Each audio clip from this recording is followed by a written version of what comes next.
Baptist, we can truly say that our young people are on the right track. Amen. The Bible says, train up a child in the way they should go. When they get old, they will not depart from it. We're doing the training. Amen. It takes a village to raise one child.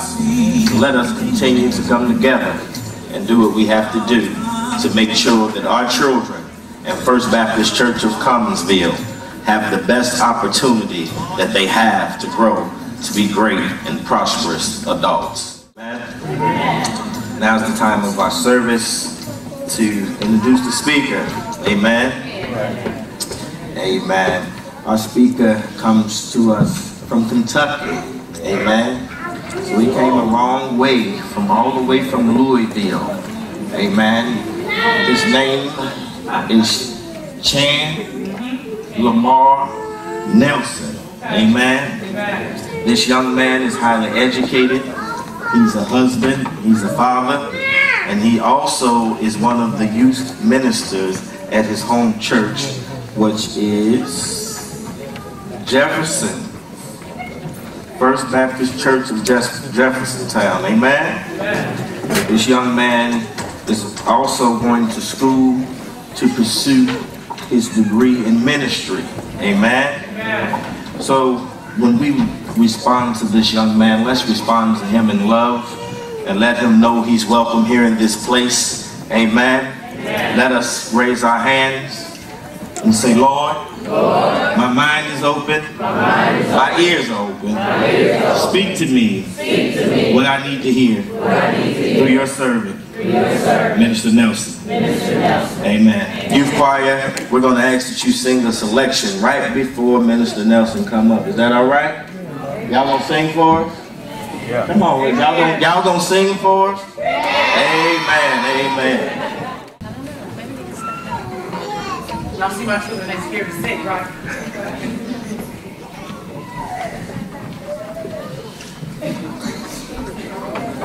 Everybody watching?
testimony today.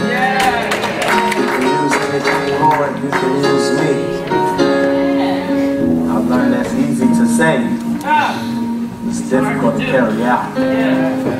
So if you can use anything, Lord, you can use me. Amen. To get some preliminaries out of the way, I promise when I preach, I don't preach long. Give me 10 minutes and I'll be out of your way. You know, it's late, so I don't want to hold you long, but I do want to, first of all, give an honor to God who's given me this opportunity to stand here today. I never take it lightly. People sometimes when I get up and be quiet, they take it as nerves and scared, and that's exactly what it is. Only because I realize this is a hard task to stand and preach. There's so many fakes out there, there's so many pretenders out there. So when I stand, I like to give all praise and honor to God, who is the head of my life. Next, thanks to my pastor, Reverend Kevin Nelson Sr. back in Louisville, Kentucky, who's also my spiritual father, but also my biological father. Amen. Today was our 180th year anniversary. Amen. Amen. He is the 12th pastor there, and he's allowed me to be gone on that occasion, so I thank him.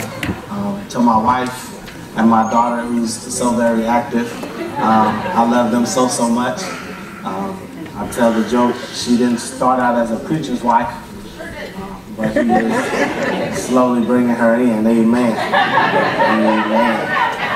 Amen. Next to your pastor, I had the pleasure of meeting him yesterday and talking with him today with the other commentators of Calvary. I know anybody who sits underneath him is worthy to sit underneath him because he's a man of wisdom and integrity. And I appreciate that, so God bless you, Pastor. And then to the 2 and 3 who took care of me this weekend. Miss Stephanie, where's she at? Miss Stephanie, I thank you so much for the calls and making sure I was okay. Mrs. Braxton, where's she at? Oh, she went downstairs, all right. And Miss Abigail, they made sure we were taken care of. So God bless them. Now that our bellies are full, our eyes are a little tired, it's time to go to the Lord. Amen. Amen. Amen. Let us pray. God, I thank you for this day, a day that we won't ever see again. God, I thank you for this time that we get to share together. Now, God, as we dive into your word, God, I pray that you decrease me and increase yourself. I pray that you stand in front of me, God, stand behind me, and then camp your angels all around me, so that what is said, what is heard, what is felt, all comes from you. It's in the matchless name, the mighty name, the only name of Jesus Christ that we pray. Amen. Amen. Amen. And again, thank you to the youth. The youth. God bless you all. God bless you all. Let's give them a round of applause. Amen. It's hard to be young and sold out for Christ. It really is. If you don't mind, I won't take up any more of your time. Turn with me in your Bibles to Psalms chapter 23. I just say amen. Amen. Amen. Now we're all on the same page. These words are recorded there. The Lord is my shepherd. I shall not want. He maketh me to lie down in green pastures. He leads me beside the still waters. He restores my soul. He leads me in the path of righteousness for his name's sake. Yea, though I walk through the valley of the shadow of death, I will fear no evil, for you are with me. Your rod and your staff, they comfort me. Thou preparest the table before me in the presence of mine enemies. You anoint my head with oil. My cup runneth over. Surely goodness and mercy shall follow me all the days of my life, and I shall dwell in the house of the Lord forever. Amen. When you're going through hell, it seems only fitting after a youth celebration that tomorrow morning when they wake up, the world will not be celebrating them. We'll be back to the regular news where all we see is young children dying, teenagers killing teenagers, and young adults being locked up. So it's only fitting that as we go from today until tomorrow, I just want to encourage you from that thought when you're going through hell. There's three things in life that I feel are inevitable as Christians that we will always go through or have by our side. The first one is God's provision. As Christians, I understand that He will always be looking out for my good. The second one is life's problems. I can never stop those from coming my way. And the third one is my praise. Because as God brings me out, there's always something that comes from that. Give the preacher your hand and give God your heart. Those are the words we hear as we are led to the back of the church to become new members of our new church. Those are the words we hear as we decide to submit our lives, our hearts, and our minds and our souls to Christ. Those are the words we hear as we decide to give up the old spirit and transform into something new. As we walk down the aisle, our minds are racing, our feet are pacing, but our soul is being rejuvenated. But what do these words really mean? How do these words really come into play when we think about our Christian walk? I can only submit to you this evening that when many people, young and old, give to Christ their hand, their heart, and the preacher their hand, they go into it with a pitiful picture, a make-believe mindset, and an unsatisfying taste. They go into it with a pair of shoes meant for running and not for battle, a belt meant for fashion and not for faith, a hat meant for show and not for protection. Ephesians 6:14 says, "Stand therefore, having fastened on the belt of truth, putting on the breastplate of righteousness, shod your feet with the gospel of peace, take up your shield of faith, which helps you dodge the darts of the evil one. Take up the helmet of salvation and the sword of the Spirit, which is the word of God."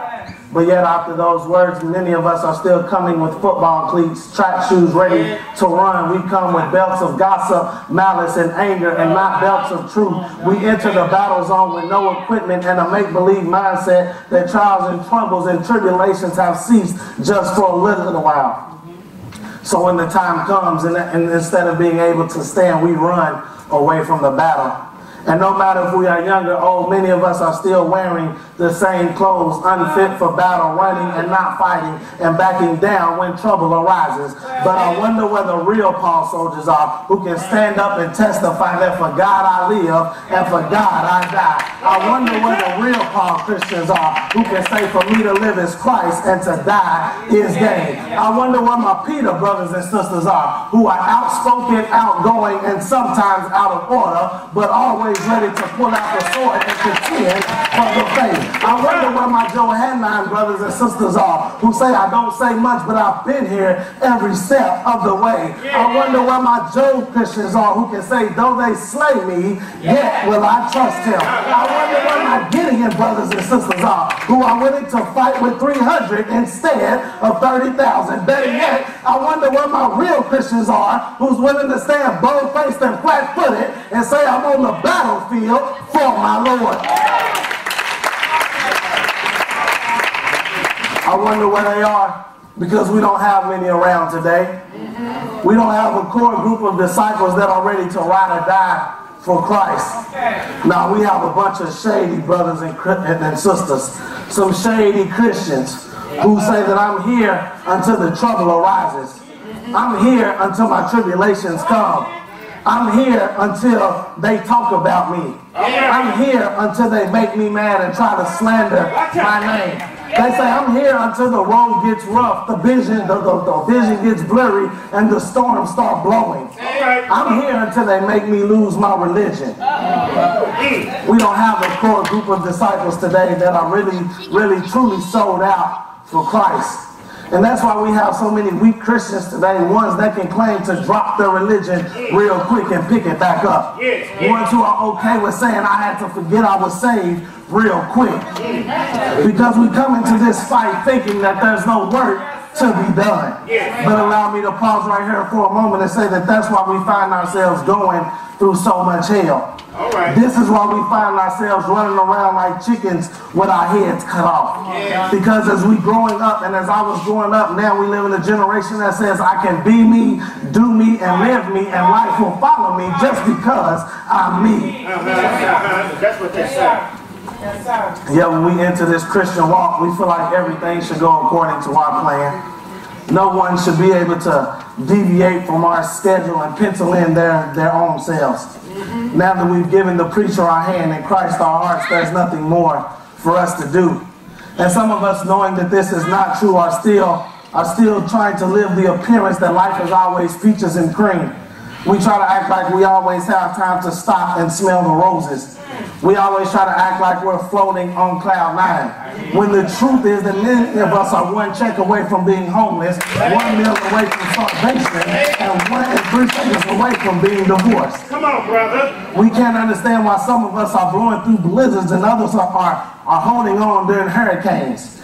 We can't understand why our finances are funny, our change is strange, our kids are chaotic, and sleep is a peaceful commodity that we oftentimes fail to get because we find ourselves going through hell.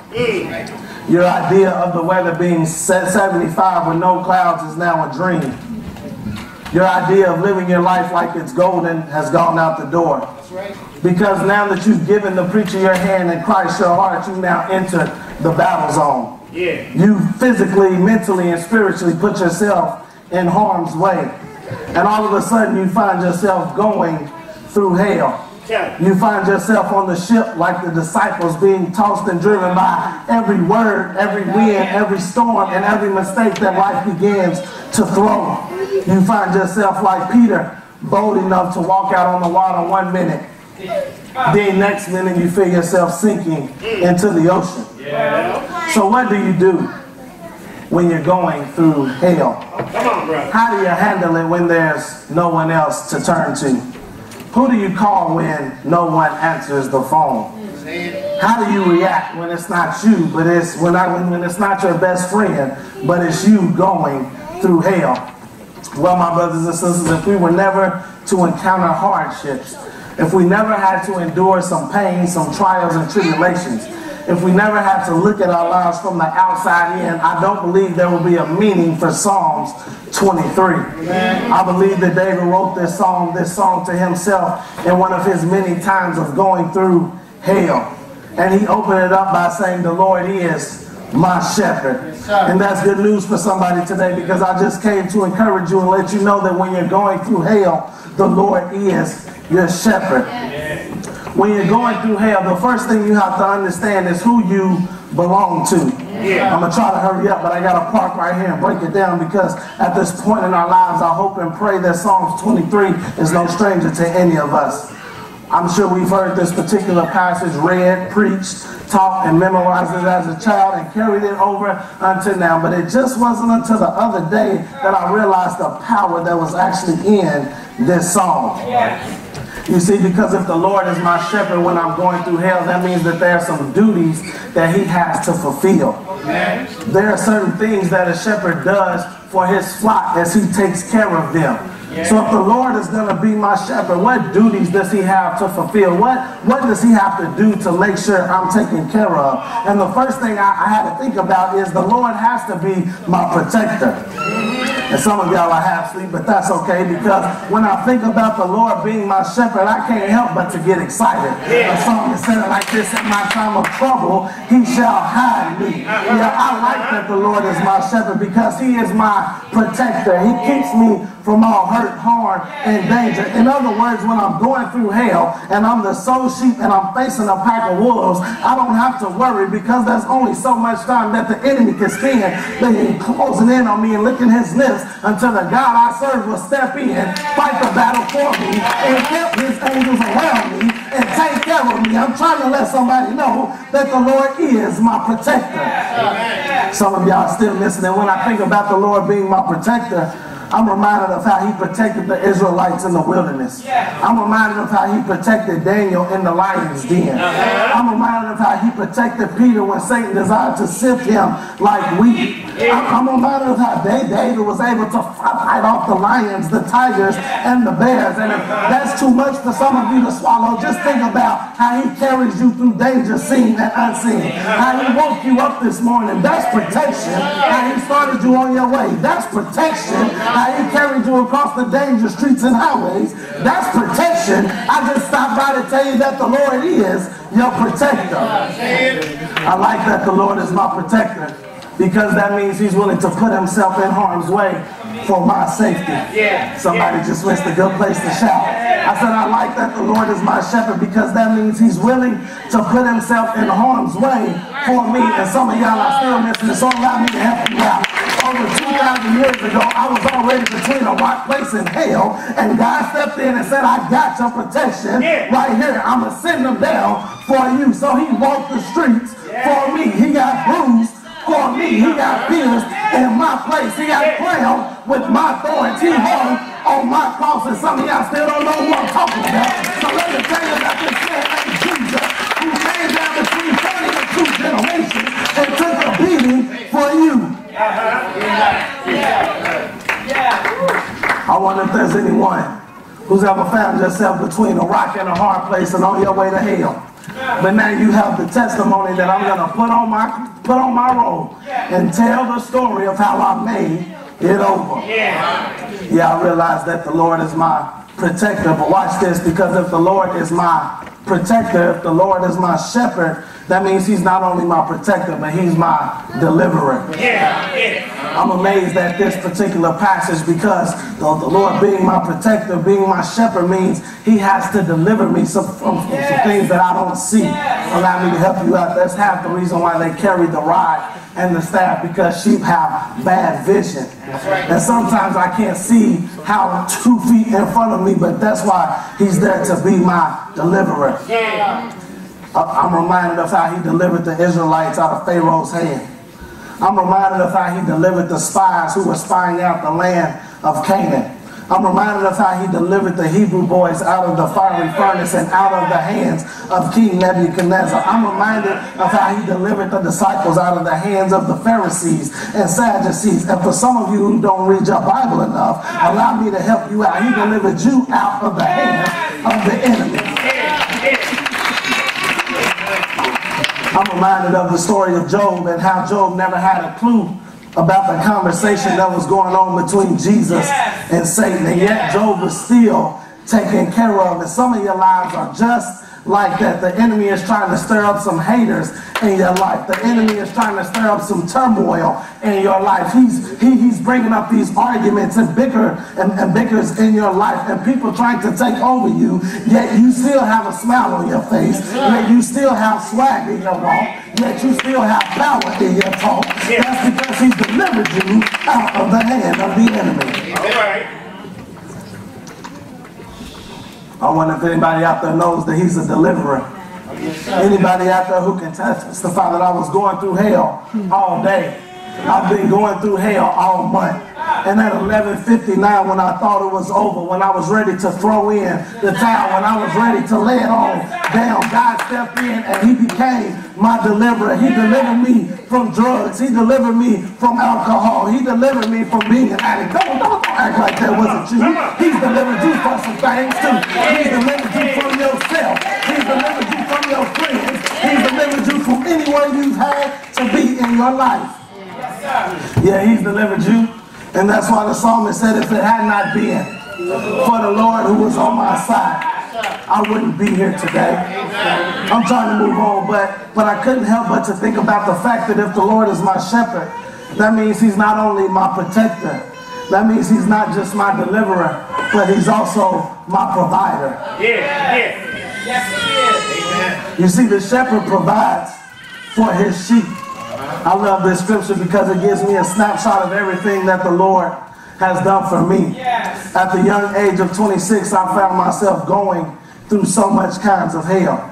And God has not only been my protector, he's not only been my deliverer, but he's also been my provider.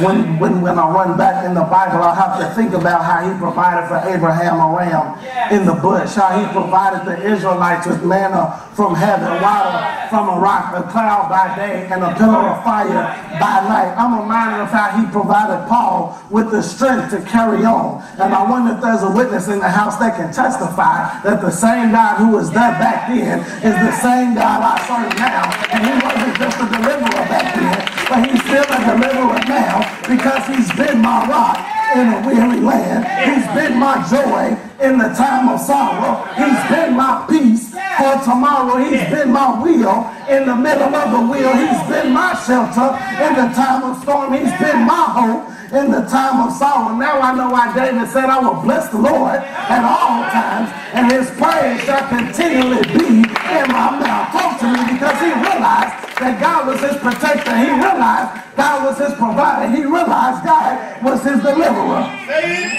I wonder if there's anybody who can say, since I gave the preacher my hand and Christ my heart, he's been there every step of the way. His word is true. He will never leave me nor forsake me. So when I go through hell, I can still dance like David danced. When I go through hell, I can still holler like David hollered. When I go through hell, I can still shout with a voice of triumph. When I go through hell, I'm not going to throw a pity party. I'm not going to call on Poo-Poo and Kiki Neal. I'm not going to walk the floors at night. When I go through hell, I don't have to worry, because I know who holds me, and I know who holds my tomorrow.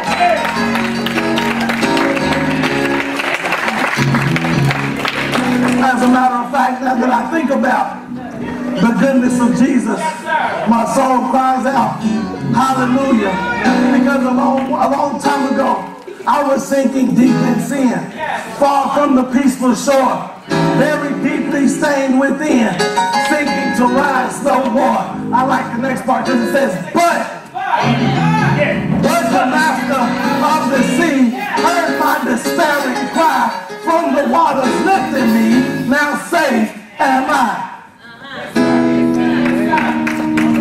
God's provision is always on your life. When you go through hell, remember that you always have God's provision. Next up, we have life's problems. You have something that you can never get away from. So as you go through hell, the next thing I want you to know is where you stand. What do you mean where I stand? Well, my brothers and sisters, we've already discussed a little bit about how now we've entered the battle zone. And now life won't be what we draw it up to be. Because David says, he makes me lie down in green pastures. He leads me beside the still waters. He restores my soul. He leads me in the path of righteousness for his name's sake. And isn't it funny that every verse up to this one, life has been great. We've seen God's provision. We've seen God's protection. Isn't it funny how up to this point the psalmist Dave has expressed no concerns of problems, no concerns of pains, no thoughts of unusual activity. He's enjoying his Jill Scott late walk in the park after dark.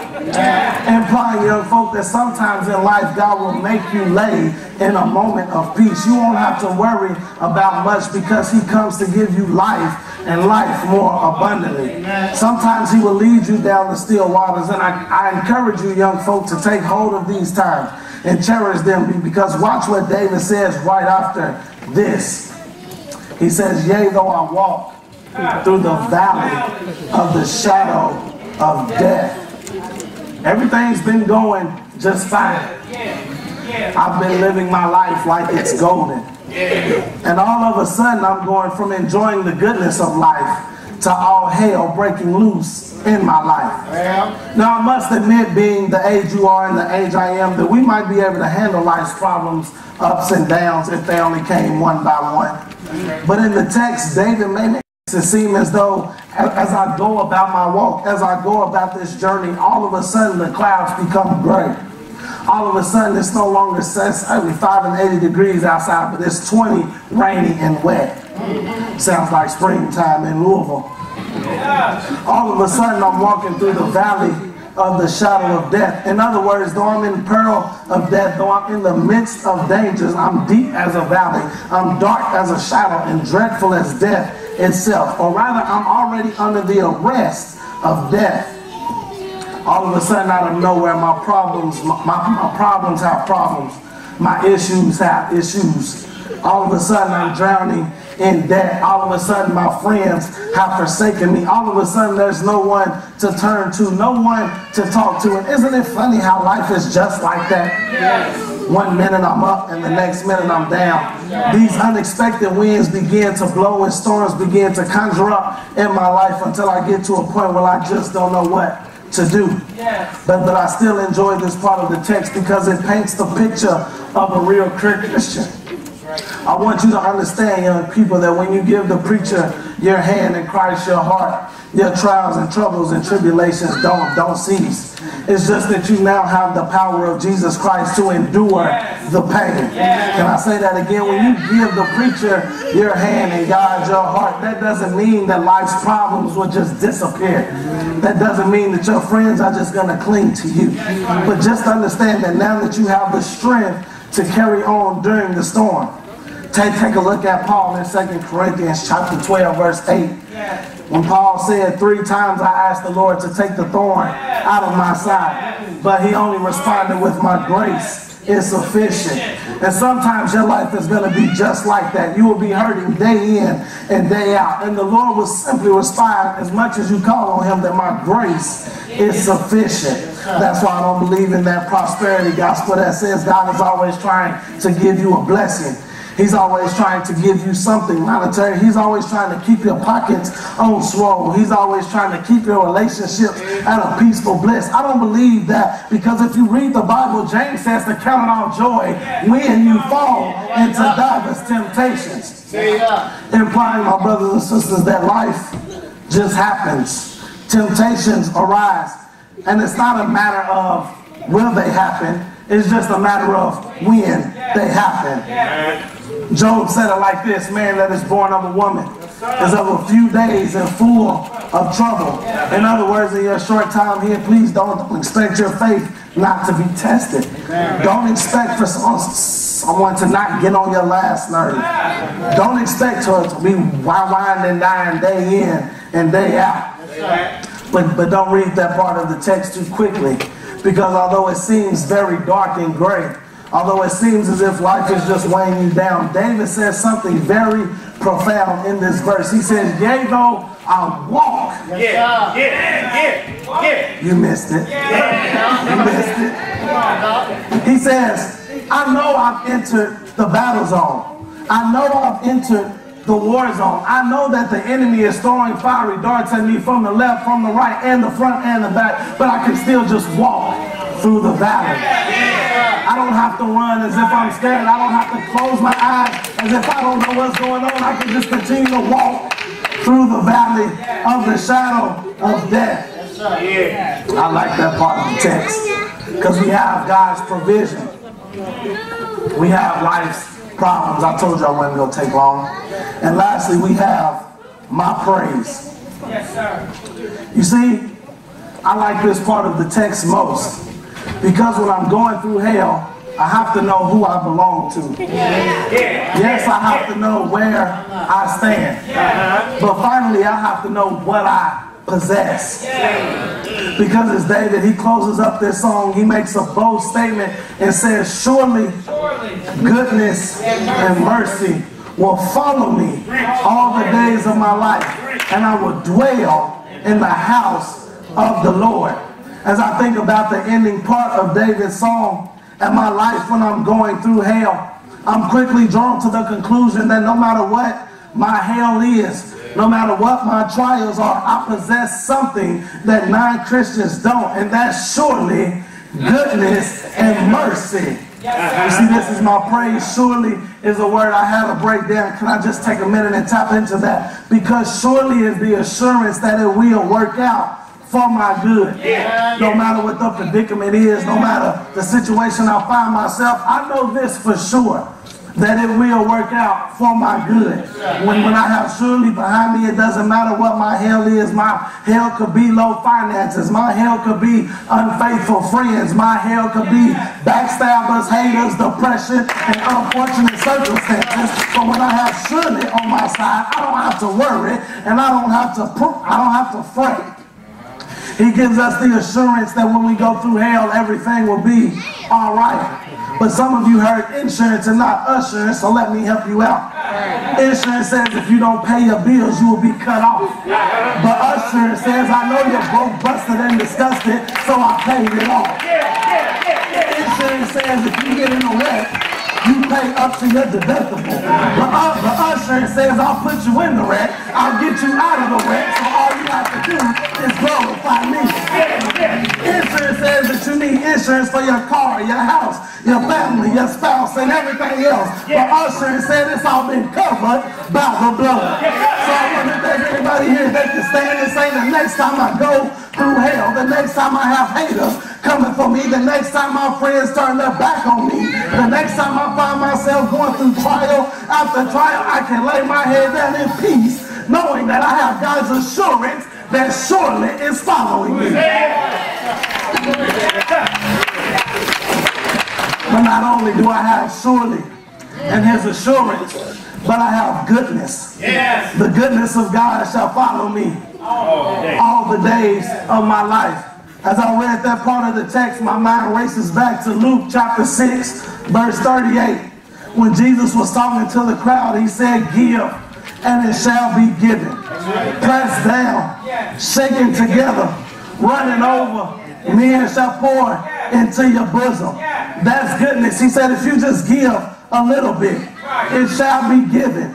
Pressed down, shaken together, running over, men shall pour into your bosom.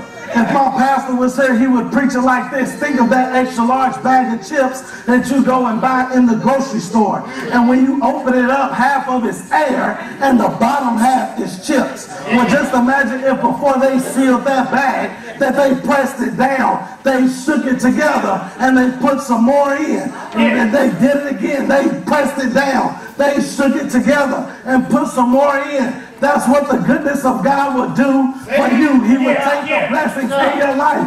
He would take what you need and even sometimes what you want, and he'll press it down. He'll shake it together and he'll fill you up. He'll press you down, shake you together and fill you up. He'll press you down, shake you together and fill you up.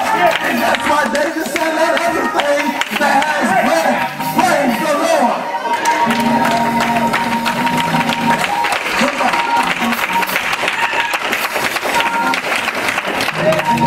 And finally, my brothers and sisters, when I'm going through hell, I don't just get surely.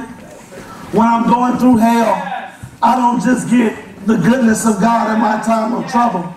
But even when I put myself in hell, watch this, I have his mercy. And that's what I came all the way to tell you, because mercy is wrapped up in John 3:16 that says, for God so loved the world that he gave his only begotten son, that whosoever shall believeth in him shall not perish but have everlasting life. Watch this, mercy went to the cross for me.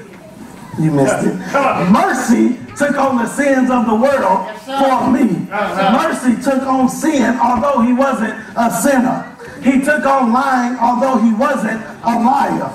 Mercy took on murder, although he wasn't a murderer. Talk to me. He took on stealing, although he wasn't a thief. Mercy took on fornication, although he wasn't a fornicator. But watch this. I've learned that every scripture is centered around Christ, and I found out that I'm not the only one who goes through hell. I found out that you're not the only one who goes through hell. But 2,000 years ago, Christ went through hell. He got holes in his hands. That was hell. He took holes in his feet. That was hell. He took piercings in his side. That was hell. He took crowns in his head. That was hell. He gave up his spirit. That was hell. He took a trip to hell in the grave. But I'm so grateful that after he went through hell, he conquered death. He was my shepherd, and he got up with all power in his hand. I don't know about you, but I done got happy thinking about the Lord being my shepherd.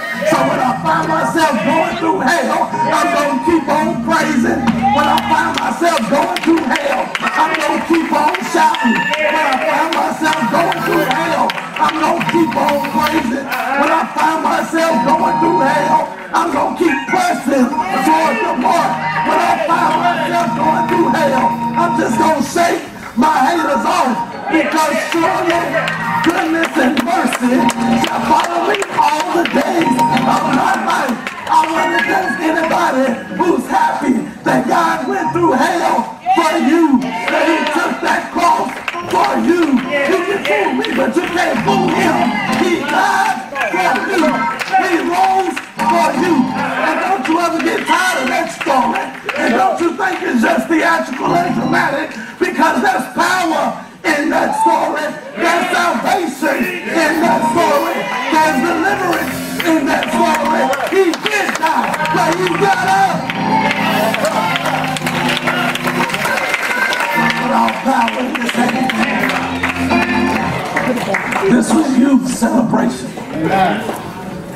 And it's all fun, it's all good. And I thank God for what he's done for you all. But don't ever expect to not find yourself going through hell. But here's the plus out of that. When you do find yourself going through hell, you have a shepherd, you have a protector, you have a provider, you have a deliverer in front of you. And then behind you, you have surely goodness and mercy. May God bless you. May heaven smile upon you.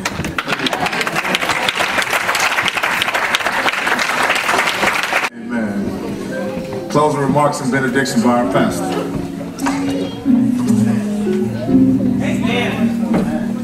Let the church say amen. Amen. Say it just one more time. Amen. Truly our hearts has been blessed as we have heard from the man of God. Amen. We thank the Lord that he and his wife and the baby and the new baby to come has made the trip to Cincinnati, Ohio to be with us from Louisville. Amen. Amen. Yeah, somebody said Louisville, but it's Louisville. They used to remind me of that. Amen. But we thank the Lord for the youth. God bless you. Amen. God bless you. We thank the Lord for our supervisors, amen, who has worked diligently with the youth in order to bring them to this point in time, amen. Our babies do look cute. Amen. God bless you.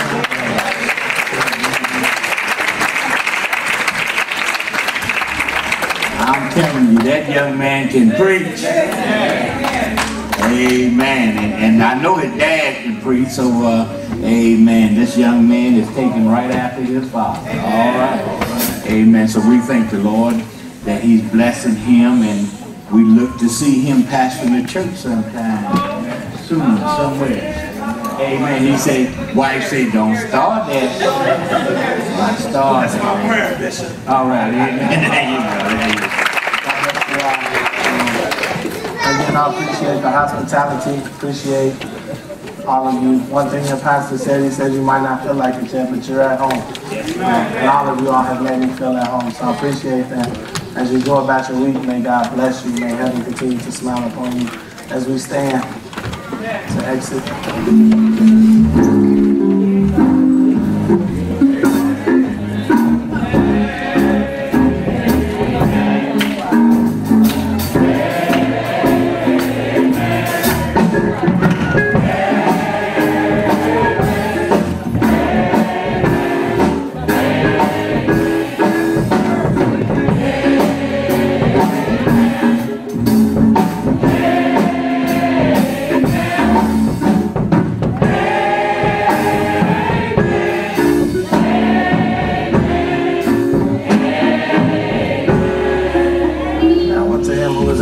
Us from falling, to who can present us faultless before the throne, to the only wise God our Savior, be glory, dominion, power, and majesty, both now and forever. Let every believing heart say,